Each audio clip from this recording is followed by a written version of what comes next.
Alright, hey guys, what's up? It's Culture Detective here, investigating your favorite movies, and today I'm going to be doing a quick movie review on Elvis, directed by Baz Luhrmann. So yeah, I really don't have time. I have to go to my college class right now. I don't have time to set up everything. I don't have time to write a bullet point script. I just finished the movie, and I really have to go immediately.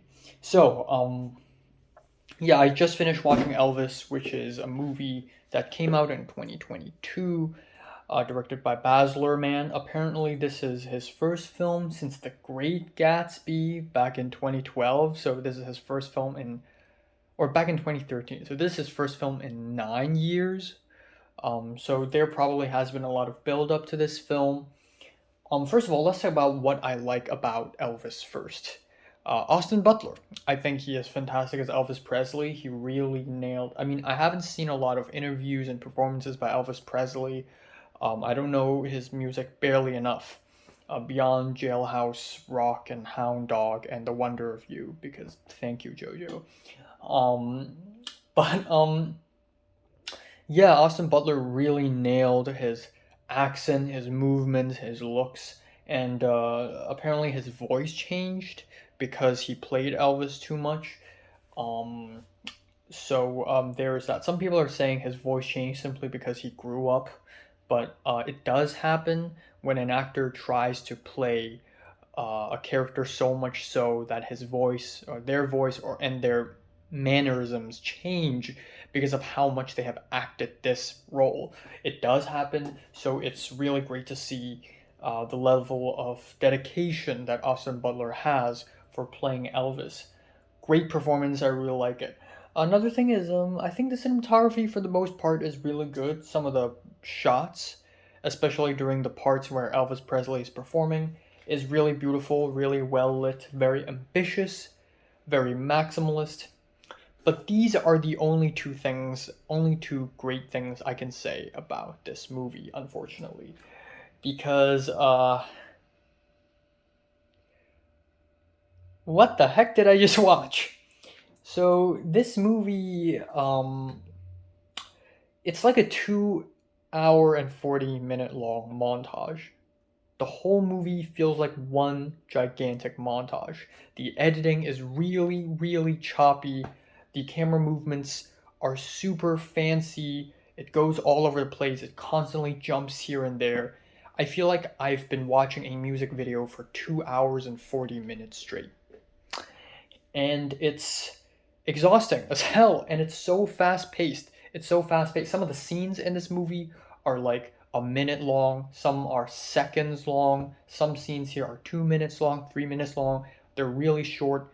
It doesn't allow the audience to digest what's going on, to see what's going on, to feel what's going on at all. It constantly just jumps to the next event, to the next event.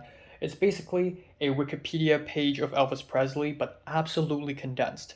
And it's still somehow 2 hours and 40 minutes long. Like, if this movie is 1 hour and 30 minutes long, okay, it's fast paced, but I forgive it a little more. But this thing is 2 hours and 40 minutes long. It's so fast paced, yet it's so goddamn long, and it's really exhausting. It's kind of unbearable.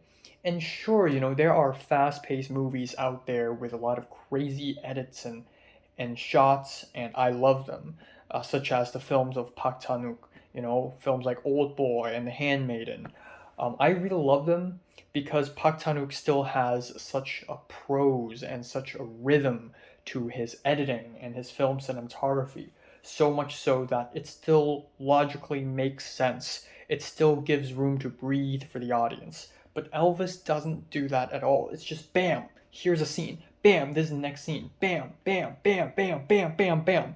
And it's so damn exhausting for me as the audience. And Tom Hanks, he's a really great actor. But what the heck is this?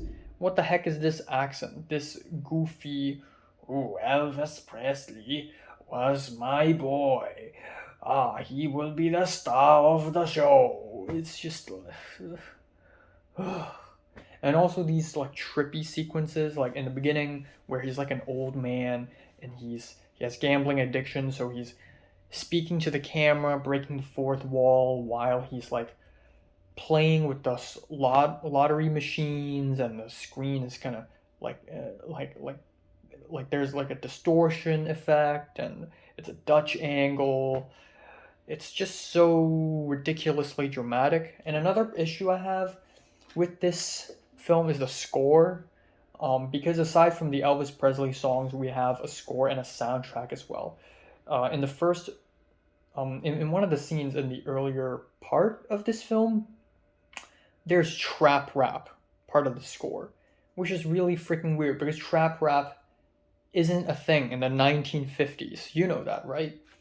And it's not like Baz Luhrmann is trying to do this Marie Antoinette thing where he tries to incorporate modern music into older, subject matter, into period films to make the characters feel more modern. It's not like he's doing that. And then at some point, there's a montage in the film where they used 2 seconds of Britney Spears' "Toxic." Just 2 seconds, and not even the parts where Britney Spears is singing. Just 2 seconds.